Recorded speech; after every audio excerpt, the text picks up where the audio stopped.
My name is Jaden Cook. I'm a U.S. Army veteran. My wife, dog, and I have been homeless for about 4 months now. I grew up in Grand Junction, Colorado. From age 11 till now, I've been traveling all over. So we're forced to travel all over, whether it's work or circumstances. So from age 11, does that mean that you graduated high school, yeah? Oh yeah, I graduated high school. Yeah. So where did you graduate high school from? Grand River Virtual Academy. It was an online school. Okay. Yeah.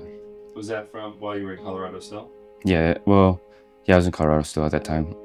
I was actually snowboarding at the time, so I did online school so I could snowboard.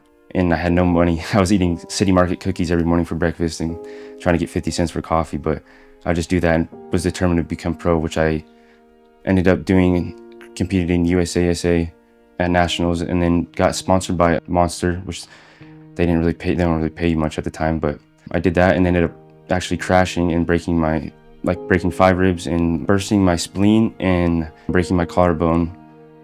And I sat there on the hill after I crashed and just laid there. I couldn't breathe, and I thought I was being like just a little baby. My mom always said, like, don't cry, so like you're not allowed to cry. If you go and do anything, I don't care, just don't come home crying. And she was really about that. So I was like, oh, you're just being a baby and shit like that. And I was just sitting there and I was like, yeah, I gotta get down because I was gonna be late for work that day because I actually worked at a retail shop. Went back to my house to try to change, called in the work, said I couldn't make it in. They thought I was actually faking it because it snowed that day. So they're like, oh, it's a powder day, you're just trying to skip work. But I laid on my bed and like let out all my air and couldn't breathe. I was like, oh, this is not good. And it was like, my stomach was like full of blood, but I didn't know that at the time, but it looked like I was pregnant basically, like a big old belly. But I called my mom and I was like, Mom, I don't know what's going on, but like I feel like I gotta go to the bathroom and I cannot, and I can't breathe. And I don't know what to do because there's no way I can drive to the hospital. And she's like, okay, blah, blah, blah. She's like, you need to go. And I was like, nah, it's okay. I'll be fine. I'm gonna take some ibuprofen. I'm gonna try to take a nap. She's like, Jane, you gotta go to the fucking hospital. She's like, you better go to the hospital. And I was like, no, it's all good. But I went to the hospital, and the hospital actually gave me a 500 milligram Tylenol and said, yeah, your collarbone's broken after they took an x-ray, and then let me go. And I said, no, something else is wrong. Like, I can't, like, something else is wrong. My stomach is not supposed to be bloated like this, and I have to, like, go to the bathroom. Like, it feels like I have to go to the bathroom, but I can't. They're like, no, you're fine. We just took x-rays. I was like, okay, Roger. Well, I'll see you later. I left that place, and then, like, 2 hours later, I was, like, I couldn't see. I was, like, getting all woozy, but, like, I knew something was bad because my stomach was still getting bigger, and I still felt like crap.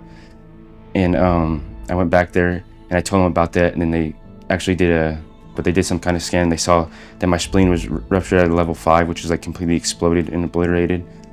And they're like, you're like really close to bleeding out, and you're gonna like die if we don't give you blood, or flight for life you to Denver, Colorado. And I was like, no, I'm okay, I don't have money for that. And they're like, what do you mean you're gonna die? I was like, no, it's all good, I'm fine. They're like, dude, what do you mean? You gotta go to the hospital. I'm like, no. So they're like, you need to call your mom or you call your parents to figure out like and let them know this, because we need to, like, this is like, they're just flabbergasted and blown away. Because I was like, I don't have money, dude. I work at a retail shop. I can't afford this. Come along. She's like, no, you're good. You have insurance. And I was like, okay, cool. And I was like, let's do it. And they're like, well, it's too late now. We don't really know what to do. They had like a bunch of doctors around me at this time, and they're like, we don't really know what to do at this point because you're gonna probably bleed out. So we're hoping that either that your body heals itself fast enough, or you're gonna like die. And I was like, okay. They're like, okay, do you have any? They're like, did you take any pain meds? I was like, I got Tylenol like at 11 in the afternoon. It was like 12 o'clock at night by this time, so like 12 hours later. And they're like, you don't have any pain medicine? I'm like, no. They're like what the hell? And they're blown away by that. And I spent the week in the hospital. Then it healed by itself. But I ended up losing my sponsorship and all these things like that because I was told I couldn't ride for the next 5 months. And I was pissed about that actually. But I got out of the hospital, and that same day I went there and I won a competition. I won it for best trick. I went back to Vail and actually rode for the rest of the summer. That was the end of my snowboarding career for the most part because I didn't really have any hopes of anything at that point. I was kind of lost it all, and I didn't have any money or anywhere to go. So I came home, did concrete again to get that money going, and then started my own business from that point called Pure Growth. I walked past the recruiting office one day to go to GNC to get some supplements or whatever, and some soldier out there like stopped me and he goes, hey man, you want to join the military? And I was like, hell yeah, let's do it. Because actually being a Green Beret was actually a scout sniper in the Marines was my dream my whole life. I had book after book after book. I had pictures and posters on my wall of them. I wanted to be the shit. Like that dude that just, silent as hell and a ninja that could just eliminate, shoot, kill, and communicate just like no other. But that's really what I wanted to do my whole life. I didn't think I could, just due to circumstances and how I was like, how I grew up, not really raised. Just I don't know. I thought there was a stipulation. It was more like being a police officer. I was like, there's no way I could be a cop. There's no way I could be in the military. So I kind of lost that throughout my older like teenage years. But I was like, hell yeah, dude, let's see what you got. And he's like, all right, cool. And somebody signed the contract. I don't know who that dude was, but he's an asshole. But no, I'm just kidding. No, that's when I joined the military. I got hooked on there. I was excited because they sold me on the idea that we were gonna be living the life and I was gonna have everything paid for. And I was like, dude, I can travel the world, get all these connections with my business and grow it like that. My wife can travel the world for free, and I can go to college if I really want to do that. 2 weeks after that, I went to MEPS, came back, and then they're like, yeah, you can leave our soonest buses in 10 days. So I left like super fast, as fast as I could, and went to basic training. I was a holdover for 3 months because of a false positive in COVID. So I got stuck in a room for 3 months. They took me to some like weird barracks room, which is like a luxury compared to the bays. And then you got stuck in a bay where you couldn't go outside. You didn't have a phone. You didn't have anything at all. You literally couldn't play games. You couldn't read books. You couldn't do anything at all, let alone they didn't want to hear any noise, and they left the doors open. So the drill sergeants would just get pissed at you. So we just literally just spent 3 months of that, just beating each other up. And then like sleeping after we got knocked out. And then just kidding, but yeah, that was kind of hell actually, because that was like the worst experience of the military aspect, because it was like prison, and I don't understand why they do that in the military, but I don't really see how that's like humane, because the only time you had to go outside was for chow, which was a 10-foot walk outside in a line. But then I started basic training. I was dying to go there, went there. I was hoping to be 11 Bravo, but I ended up being 11 Charlie, which I didn't know at the time what the hell that was, but I was a mortarman. We did our training. I was Iron Soldier. I won combatives, got Best Soldier award, and was asked to go to RASP multiple times, but I was already like to the point where I was like, I need to go home and see my wife, because we don't have a home at this point because of the fact that the whole military process and then getting paid, and it wasn't that we couldn't afford it, they wouldn't sign the lease over to her and transfer it, so she would have to get approved and go through that whole thing, but they wouldn't sign it to her by herself because she had no like work history and she wasn't working at the time. I wasn't able to speak with her. Like you got your phone for 15 minutes maybe on Sundays, but usually got that taken away. Because we're just a bunch of dumb grunts. Went to Washington, had no sponsorship whatsoever. Went to the reception, spent 3 days doing in-processing, and then was left to fend for myself. My wife drove the truck out there with all of our stuff, and we didn't know where to live or where to go. We asked everybody we possibly could, and I had no, I didn't know my squad yet at the time. I didn't know where my chain of command or anything like that was. So I basically somehow found out that you can do IHG to the military and they'll cover your BAH, or they'll do it at BAH rate and they'll take that lump sum of money that you receive for housing through the military. I went and searched everywhere for a hotel, couldn't find anything that was open except for one, Best Western, that was charging like $240 a night, that wouldn't do IHG, of course, that had an opening. I did that for the first 10 days, which is all you get allotted to get reimbursed to the military. So I did that, spent like $1,200. And mind you, like we don't have very much money saved up other than our life savings, which we didn't really want to get into. During that week, we had our truck broken into, which was $900, had a bunch of stuff taken out, and cops didn't do anything, of course. Insurance didn't do anything, of course. So then that was $900 out of pocket plus $1,200 in food and all that stuff. Still didn't really know our squad or didn't know where to go or how to get money. Finance was 3 months behind, and that left us 2 months of living in a hotel where we spent our entire life savings, which is like around 12 grand, just doing basic everyday needs, gas, food, whatever, hygiene, clothing, and then paying for the hotel. And which we were told numerous times we get reimbursed by. Still haven't seen that money. We ran out of money. We ended up sleeping in McDonald's parking lot. While in service? While in the service, and still nobody would help us get housing. During this time, I'm still performing and making sure that I'm ready and always ready to do my job professionally and the best of my ability, and to be the best soldier no matter who is around. And that's just a goal of mine. I always want to work harder if I'm presented in a situation like where I'm asked to perform and do my job. And if I know how to do it, I'm going to outwork you doing it and show that you're not wasting your time with me. And so that's what I did. And it got to the point where they thought I was CID, which is like undercover, like a fake, trying to infiltrate, do investigations on the company, because I was super good and quick at doing my job. But I did that every day. I scored expert on any qualifications. I kept my PT scores at maxed out 600 and APFTs at 200 to 300 or 280 or whatever. And so I was performing well, and I didn't let them know, other than the fact of mentioning that I need help with these things. But they didn't understand the extremities of the things, so I didn't really, I don't know, I guess express the emotions or like that, because I didn't want it to take away. I didn't really know how the military worked at that time on expressing those things. I just know that you get punished for if you have problems, and if you bring problems, or if you have any type of anything, you just get a counseling, right? So I eventually found a squad leader or a team leader when I was put into a new squad. He instantly said, well, what the hell? Went down to the hotel, took all of our stuff, went to his house. We stayed in his house for like about 3 weeks. He was, and then we got kicked out of that house because his wife was like, we just want our peace and quietness back or whatever. It's not because of anything personal. Me and him are really good friends. It's actually one of my best friends to this day, and stuff like that. But she just wanted her peace, and plus we're about to get deployed. So we were back out on the streets and sleeping there again at the McDonald's parking lot. Within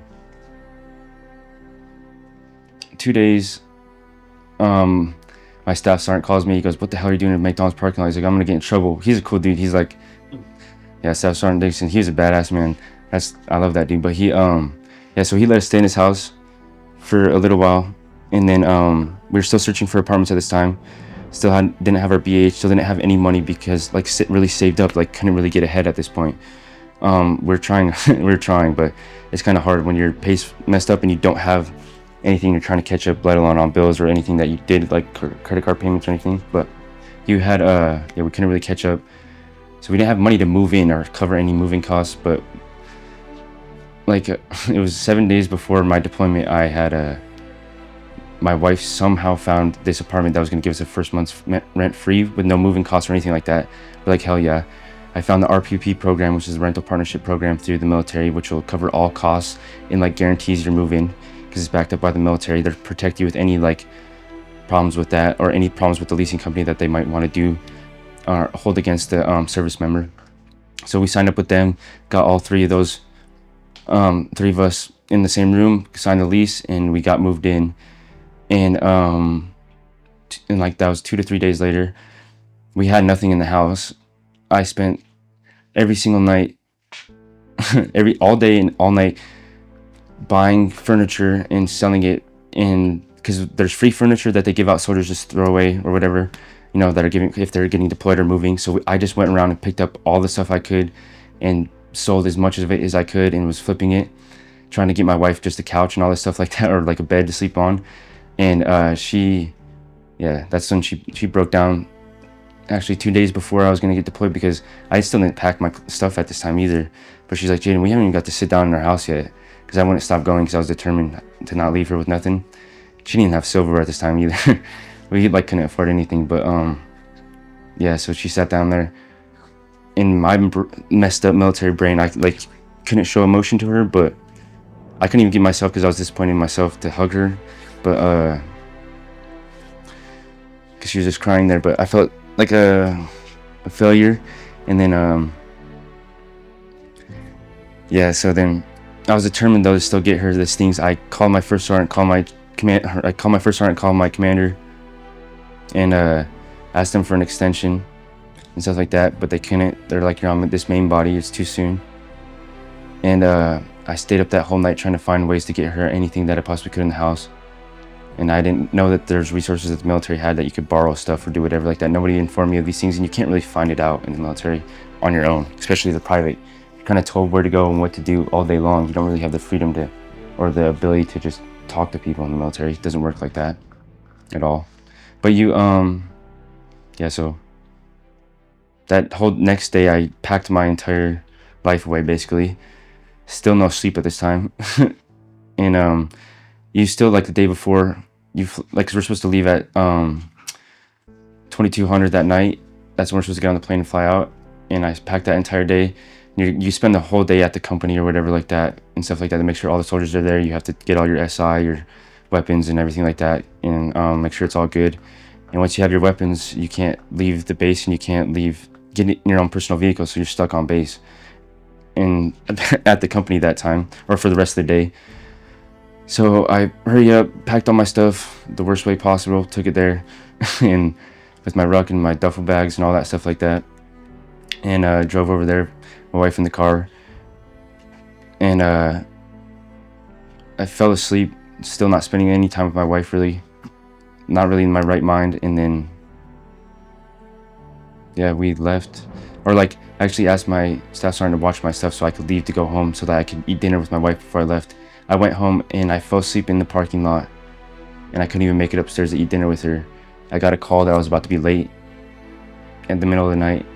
I drove and got on the plane and with one hug and kiss from my wife, and didn't even get to sit down with her for this is a year now after basic training of not seeing each other or having a house, and or anything like that. Like, we thought that once we joined the military and all this stuff like that, we would have like everything put together. Like, we made a plan. We're gonna move out of Colorado. We're gonna do all these things like that. Dialed in. Yeah, we're dialed in. We had a game plan, and I wanted to get to Colorado so bad. So I was so excited, but that plan went to crap. And like, we didn't have anything. We actually had our whole lives like taken away from us, and each other taken away from us, like for a year. The second I joined the military till that time, and It's worrisome because now you're worried about Dear John letters because you're getting deployed.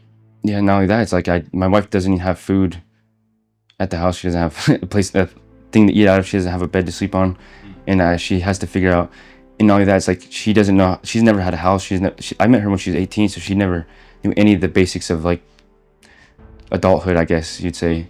So it's like I had to take care of all of that aspect, let alone go on this deployment and do that and perform and do whatever I needed to do to the best of my abilities.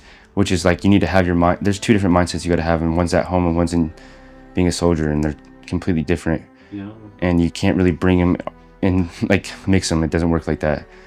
But yeah, so we left, so I left that night, and the funniest thing ever is like, the plane got delayed for like 12 hours, so I could have just stayed home the whole time. But that's really how the Army goes, hurry up and wait. So we sat there. I tried to FaceTime her, but I kept falling asleep. I hadn't slept in, I don't know, like 48, 72 hours or something. It was something crazy like that, except for when I was in that parking lot before I left. And yeah, so I left my wife left for deployment that night, flew out on the plane. I slept the entire plane ride, don't remember a thing other than waking up to eat the meals that they would hand me. And then I woke up, and all of a sudden I was in Korea, and it's just go, go, go from that point. I spent I spent 8.5 months over there, and then I got a call, or I was actually on the phone with my wife on the day before my birthday, on May 8th. We were out in the field. What year? May 8th of 2023. We were out in the field. I got a call from my wife. I was actually in the gym at this time. It was at nighttime because there's gyms over in the field. It's crazy actually, but yeah, I was in the gym, and it was super late at night. I couldn't sleep for some reason. And she calls me, and she's going off on me. She's mad about something. And then she's like, I want a divorce. I want all this and stuff like this. And she hangs up on me. She blocked me on everything. I didn't really understand why, but it was kind of like it's understandable situation in the sense of we didn't really get to spend any time together for this is 2 years now, going into 2 years that we got to see each other for a matter of a couple months, if that. But that's like really like spending any time together. It was like none. I didn't really get to just sit on a bed and hold my wife with my dog, and after we've been busting our asses and doing all these things like that for all this and sacrificing, gave up our entire lives. And nobody really cares in that sense like that, but it's nothing that anybody can do. So I'm not really holding it against anybody. We signed up for this, and I knew I signed up for a contract and promised and took an oath. Yeah, so my wife blocked me on everything. I stayed up the rest of that night. It was my birthday, May 9th, 2023. And we did a live fire too. I'd arranged, we got shitty ammo. I shot one round. Was pissed off because I couldn't believe it, but that's typical Army. And then we went, and we're like, we're gonna go back early. And I was like, hell yeah, at least I get to go back to base early. And I got a call that day that my brother died, and so I didn't tell anybody. I was like, okay. And yeah, it was my best friend actually that called me. He told me my brother died, and so then I was on the bus home actually to go back to base. You're home at the time, and then I got Stateside? no, this is in Korea. Yeah, this is still in Korea, and I got off the bus, grabbed my gear, turned in my weapon, went back to my barracks room, went up there, and just didn't really know what to think about it all. I was just like gonna go to bed or whatever, which just means like I'm gonna sit there and stare at the wall, I guess. And then I was like, I might as well just go to the gym or something like that. I don't know. Of course, my squad leader, Staff Sergeant Wiseman, he was calling, freaking out, saying, "Where are you at? You gotta like come back and help because you're supposed to. Everybody's gotta help, like unpack and do all those things like that. And you can't really just leave your squad and not tell anybody." Basically freaked out. Told him, "Leave me alone." Like I got personal issues going on. Like just leave me alone. But we're all close. It's like a group of best friends, basically. Like when you're in a squad, so they knew something was up. Staff Sergeant Dickinson came up to my room. He asked me what's going on. I told him that my brother died, and he goes, "Well, do you want to go home? Like, what do you mean?" I'm like, "No, I don't have money for that. I can't really go home." And he's like, "Well, what do you?" He's like, "What do you mean?" And I was like, "I don't have a plane. Like, I don't have money to go home and fly. Get a ticket home, so it'll be okay." He called the commander. He asked for he told him that, and the commander told me, "You can take emergency leave," and I said it wasn't gonna come out of my leave days because I don't want to take my leave days because I've been saving them to finally spend time with my wife. And he goes, "No, it's not going to come out of your leave." I was like, "Okay, Roger, I'll do that." He goes, "The military will pay for your ticket too." And I was like, "Okay." They got me a ticket that day. I arrived back on the 11th of May of 2023. I touched ground on U.S. soil again. Mind you, me and my wife still weren't talking to each other. I got to the airport. Figured out a way to get a hold of her. I can't remember how. Somehow, I think I downloaded a texting app or something like that on my phone, so I got a new number, called her, told her that. She came and picked me up, and yeah, we hugged each other for the first time for a long time, and we went back to the apartment that we barely got 9 months earlier. It was cool to see the place, but there's still no furniture in it, which sucked, but there's nothing we can really do about that, or couldn't really afford to get any at the time. Still catching up on everything else, or paying just the bills just to live there in the first place. But I didn't have money to get home to the funeral, and I didn't know when the funeral was. I contacted like my family and all them as much as I could to figure it out. It was actually on Saturday. I arrived home on Friday. There's no way I would have made it home in time to, like, I couldn't fly there. We couldn't afford a plane ticket, but we're gonna drive there, but it would have been a 13-hour drive. I wouldn't have made it home in time in the first place. They couldn't change the funeral time because they had it all put together already. I was pissed that it was so soon. And so I missed his funeral. I didn't get to go home because we didn't have money in the first place, so I just said whatever. I still have yet to go home actually to go see him or anything like that. But yeah, that was May 11th of 2023, or May 12th, I guess, 2023. And then still transitioning in the aspect of figuring out how to do the whole take care of day-to-day life and adulthood of paying the bills and doing all these things, but just enjoying the time as it is of being home as much as I can. I got a few days of leave at that time, but they weren't as much as I'd like, of course. I think it was a Friday the week after, I got a call from an officer, or lieutenant, I guess you'd say. He freaked out on me, said, "Where you at?" Like, was freaking out on me, telling me, "Why are you blocking my calls? Why are you denying my calls?" Like all this stuff. "I'm gonna call the MPs on you. Like, what's going on? Like, I'm gonna put you as AWOL." I said, "What do you mean?" He says, like, "Why weren't you at formation? Why aren't you taking it with your platoon? Or why weren't you at first formation this morning?" And I was like, "I don't know what you're talking about. Like, I don't know where I'm supposed to report to or where I'm supposed to go. Like, nobody's informed me on anything. My whole squad's still overseas." And he goes, "Basically, it doesn't fucking matter. You're supposed to know in the military." And I was like, "Okay, well, like, where do you want me to be?" He's like, "Where are you at right now?" So he shows up to my apartment and stuff like that. They gave me the whole spiel, basically smoking me or whatever, like, but pissed off at me. And of course, it's two officers, so I'm like really in the shit at this time because you're not supposed to speak to officers, especially as a private. And I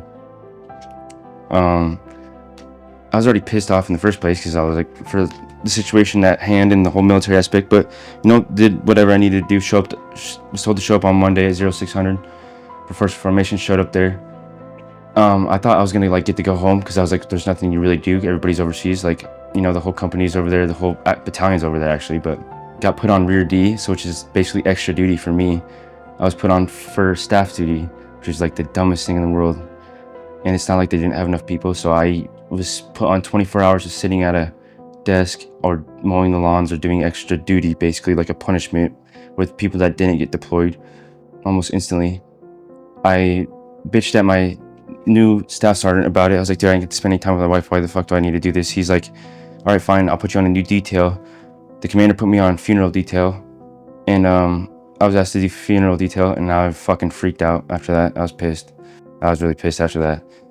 I still did my training for it, and it was like a 3-day training course or whatever.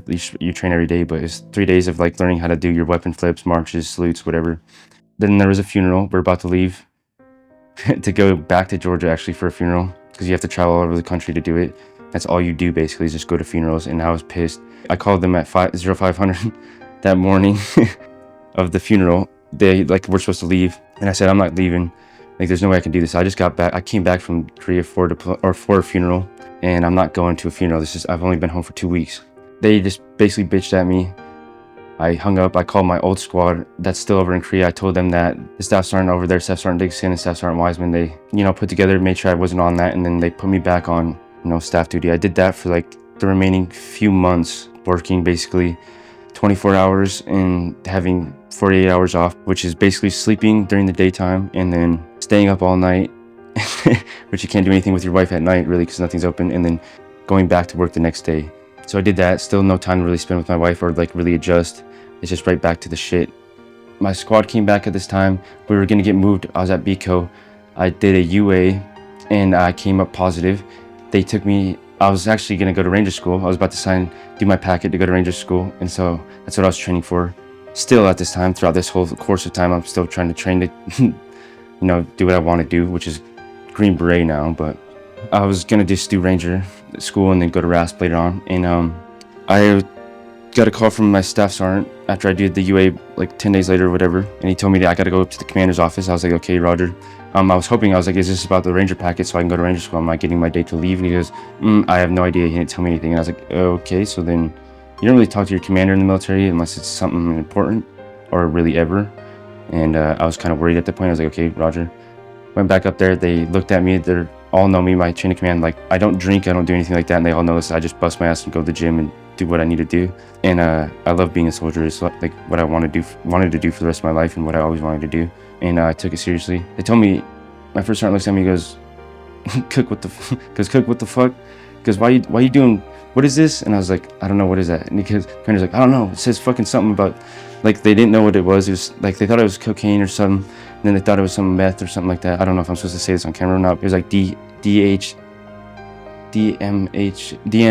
and then DHMA or something like that, some workout supplement. It's what I later came to find out. I can't remember off the top of my head, but they thought it was that. He's like, why the fuck are you doing coke? I was like, I'm not doing coke, what the fuck? And he's like, okay. So they gave me the counseling for that because I was gonna fight it because I was like, this is bullshit. And my chain of command was on my side in the first place.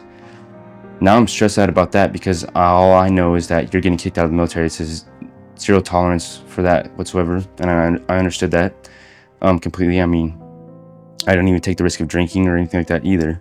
First of all, I don't like it, and I just like understood I didn't want to take any risks like that to ruin and jeopardize my career. Just me and my wife just busted her ass for, but I was scared shitless. I did the whole separation aspect of things of like where you go and you do your transitional, like it's like SRP or whatever, but you go to like these classes that like write resumes and did all that.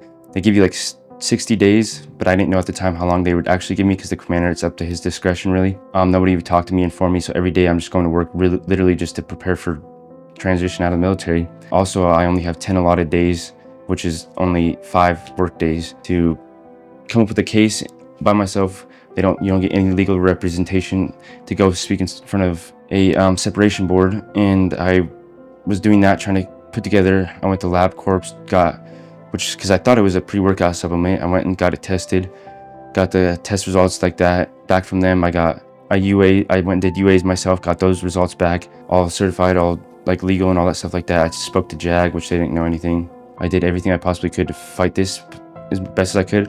Went and spoke in front of the BC and the separation board. I want to say with ease, proved my innocence, and they didn't punish me, didn't give me Article 15. All they did was demote my rank to use it as a representation for other soldiers to watch out what they're intaking and putting into their bodies, and not to get anything off of base and not from the PX, especially pre-workout supplements, because this is a known thing around there, which I, of course, didn't know and should have known. I didn't get to Article 15. I was actually told that I was going to stay, and yeah, it was awesome. The sergeant major was pissed, but the BC, he was on my side all day. First sergeant, commander, staff sergeants, I had 100 soldier memos, like good soldier. I can't think of the thing right now. It's like a good soldier statements or something like that. But I had them all written out for me. It's like proving it from all of the people in my company and all the other companies, like stating who I am and like that I'm not a shitbag and a bad person. I'm not a druggie. I'm not like this. I don't do shit like that. And so, but I won that. I was awesome. It was a relief, continued working. This was like sometime in October of 2023 2023. I continued on. Some stuff started going on at home though, with me and my wife and some family stuff, where we were fighting, but not just like, it was just like some at home problems that carried on. I was also like really not adjusted mentally at this time, and I was also put under a lot of scrutiny and expected to perform like at a high level all the time. I was kind of like falling off the rails in the sense of like losing my grip and being burnt out overall, just in at home life and in the military, because I wasn't seeing an outlook or a way out at this time. I still had hopes to go to Ranger School in April of 2024, but for some reason we got moved over to HHC I was originally in BCO, this whole new chain of command.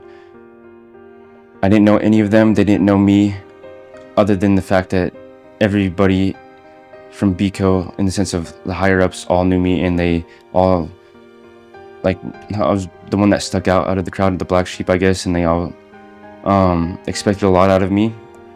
And during this time, I just got done fighting for like my career and on something that wasn't my fault, in the sense of like I wasn't guilty for.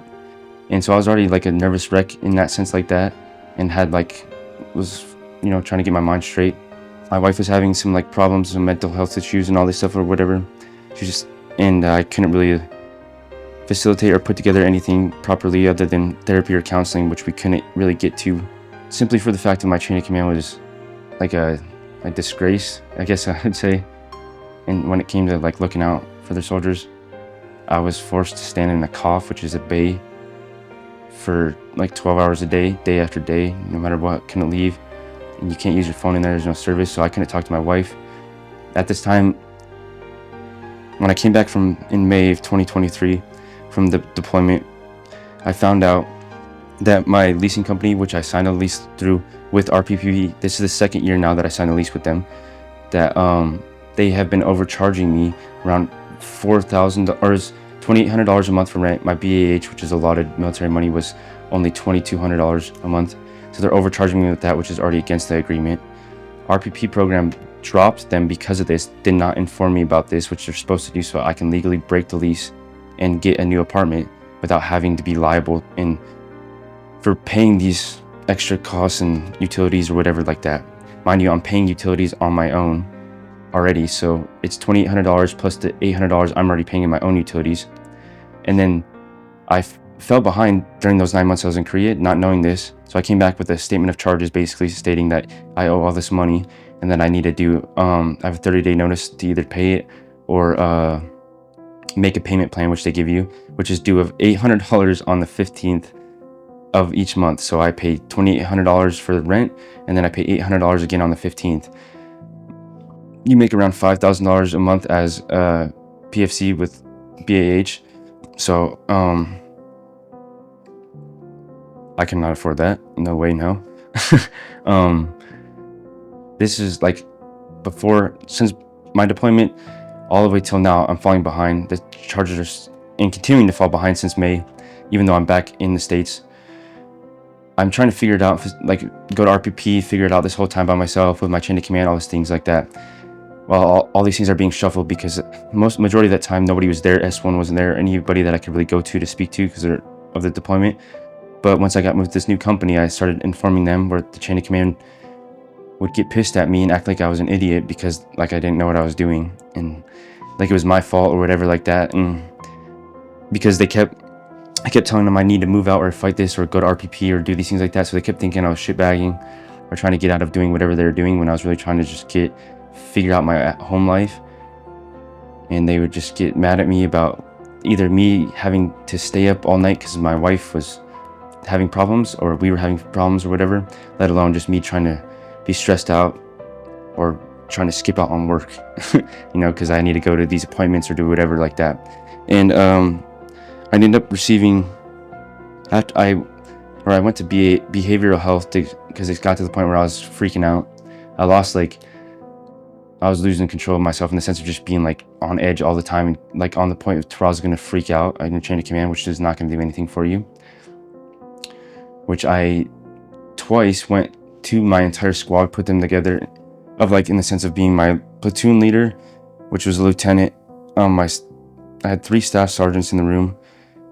I cried to these men twice, asking them for help and explaining my situation, and I received nothing but punishments in the sense of, or reprimandation in the sense of counselings, and told that, okay, just don't be late or just don't do this again, cook. I mean, you're supposed to be a sergeant by this fucking time. What the hell's wrong with you? You're a shitbag. Typical infantry shit. So I was like, roger that. And so basically just man the fuck up and figure it out. And but also they weren't cool guys to me at all. They were actually really, really shitty leaders. They still not only were making me stay purposely stay in the cough and making sure that they always knew where I was, calling me and all these things like that, because I was stuck in the cough day after day after day from 0600 till 1800 and I had to take care of things at home. I had to do other things like that, so I would just end up leaving because they wouldn't give me permission to do so. So I ended up doing these things where I'd leave a few times to go do what I needed to do or take my wife to the hospital. She ended up spending a lot of time in the hospital during these times, which I couldn't even stay at the hospital with her most of the time. And both times of being seen. The second time I was told that the soonest time that they can see me at behavioral health and give me a counselor to speak to or a therapist was the 28th of March. At this time, it was the beginning of March, around that time. I think it was like the 1st of March or something. I was recommended for separation. I was like, okay, roger that. Nothing was really registering at this time or like clicking in my brain. I was more so just like being where I needed to be at the motor pool or in the cough, standing around fucking pulling security is what I like to say, because you're just standing there doing nothing, which was infuriating. I wasn't allowed to train with my weapon. I wasn't allowed to train with the mortar system, which is what I was. I wasn't allowed to do my job whatsoever. I couldn't even go to the gym, let alone the majority of the time. My favorite thing and the only thing that kept my head clear was my therapy, actually, but because I didn't have enough time to do that and have at home life, I was never really there for my wife in the sense of mentally, because I was too pissed off about what was going on throughout the day. I finally got a date for behavioral health to go speak with somebody about this, because I was starting to get like from childhood like PTSD. It was starting to come back really bad too, and then let alone from all the other stuff in the military, where my wife would wake me up, or like I'd wake up and I'd start like trying to fight whoever woke me up, like jump at him like straight to my feet, and I was scared I was gonna like hurt my wife, and I was scared, and just overall just mentality wise I was not there. I was pissed that I wasn't able to speak with anybody, but I told my chain of command that I went to behavioral health, and you're not supposed to do that. You don't do that as an infantryman. Kind of a bitch if you do that. But I really didn't have anybody to go to. I tried to ask everybody I could for help. A couple years in the military now, and still nobody's helping me out. I'm still figuring it out on my own, and I was about to get kicked out of my apartment. My chain of command was being assholes, and I couldn't speak to anybody about it. I was being punished every time I brought anything up. On March 11th of 2023, I received orders that I was being discharged and separated from the military. Don't know why. Wasn't told anything other than the recommendation I guess went through, so I was assuming for being late, which is why I got 3 counselings. On the counselings it stated for being late to first formation, so I was like, roger that. I asked him for what discharge. The brigade commander emailed my staff sergeant, told him it was a general discharge. I was like, okay, roger, so that's awesome. Like, I'm getting a general discharge for being late, which means my benefits or anything like that are going to be gone for the most part. I didn't really understand how it worked. I didn't get any of the typical separation time that you get, which is around 60 days to prepare for transition. I was told I would have 10 days from the day I got my orders, and I got orders on Monday, so March 11th of 2023. So I was like, I have 5 days technically, because my chain of command told me you're getting your DD-214 on Friday. That's when it's scheduled for, because you have to do your whole out processing, return in all your gear. So every day I didn't have time to stay at home or prepare or pack. My wife spent the entire weekend packing up by herself. I was a shitbag, and I was so drained I slept for the entire weekend because I couldn't take it anymore, and I couldn't believe that we're about to be kicked out and I had nowhere to go again. And my entire chain of command was just on my ass about this shit. So then it was like a depression, like burnout actually. I slept, was being an asshole to my wife. We packed up an entire U-Haul in the smallest one because that's all we could afford really. I had 10 days to figure it out. But Thursday came, I didn't go to work. I woke up that morning at like my 0400, and I didn't really know what to do. I just I didn't really know what I was gonna do or who I was gonna call. During this whole time, me and my wife were still looking for assistance. We started GoFundMe's. We applied to and searched through anything that Waller Hall or any supposed assistance program had for active duty members. That next morning, got my DD-214, turned in my military ID, and was escorted out of the base by my staff sergeant, and was left there right outside of base in my car. And I sat there, didn't really believe it. I was kind of happy that I was finally free, but very disappointed that I just got fired from the only thing I really wanted to do, or the thing I wanted to do my entire life, which means I failed at it. And I couldn't believe myself, and that we were about to be homeless and with no money, and I didn't know what the hell I was going to do, because my DD-214, when I looked at it, it says I got discharged for misconduct with drug abuse or drug use. So I got and there's no and it's because they pulled up my they used the original UA from October of 2023 to as my discharge thing, instead of actually putting what I got recommended for separation for, even though I had clean UAs the whole entire time, never did anything like that. And so my entire DD-214 is completely ruined. I was sitting in the parking lot, looked down at my DD-214, and saw I got discharged for misconduct of drug use, even though it was a pre-workout supplement that I took and proved my innocence months beforehand.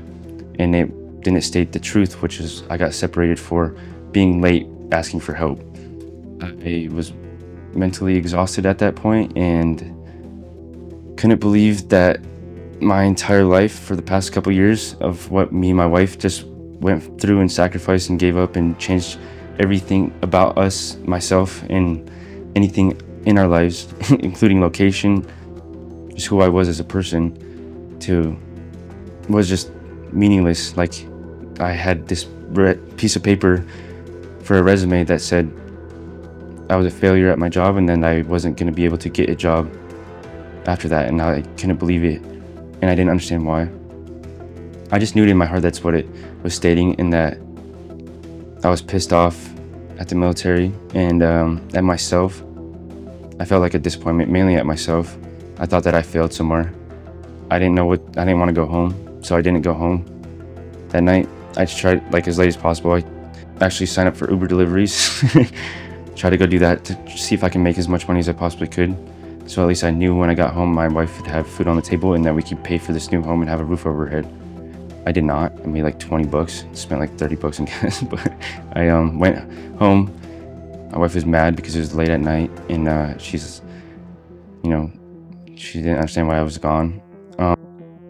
We were doing Uber deliveries as much as we could, trying to drive around and get assistance in terms of calling as many people as we possibly can when we could find Wi-Fi or where to park at, because you can't park anywhere in Washington whatsoever, other than, from what we understood, other than like the Walmarts we go to, or like the other 24-hour parking that we'd find, but security would eventually just kick us out because they think that we're homeless, which we were, because we have all this stuff in our vehicle. We have a U-Haul truck that we're now running from the tow truck from because we can't communicate with U-Haul. We have no money to pay them, and we have no plans on paying them because we don't have any money coming in that could pay that much money. Yeah, and then I call my landlord. She lets us store all of our oh no, sorry. So we were in a McDonald's parking lot that one day, and we me and my wife were sitting there in my car, the U-Haul truck right next to us. My dog's in the U-Haul truck just so that there's somebody in the vehicle, so they can't technically legally tow it, from what I understand, not knowing that they could just open the door because they get an extra key if the tow truck came. And I was about to take a nap because I haven't really slept very well because I pull fire guard or security, whatever you want to call it, at night for my wife, and then I'll usually sleep in the morning after I go to the gym if I can make it there, which would usually be Planet Fitness or whatever. We had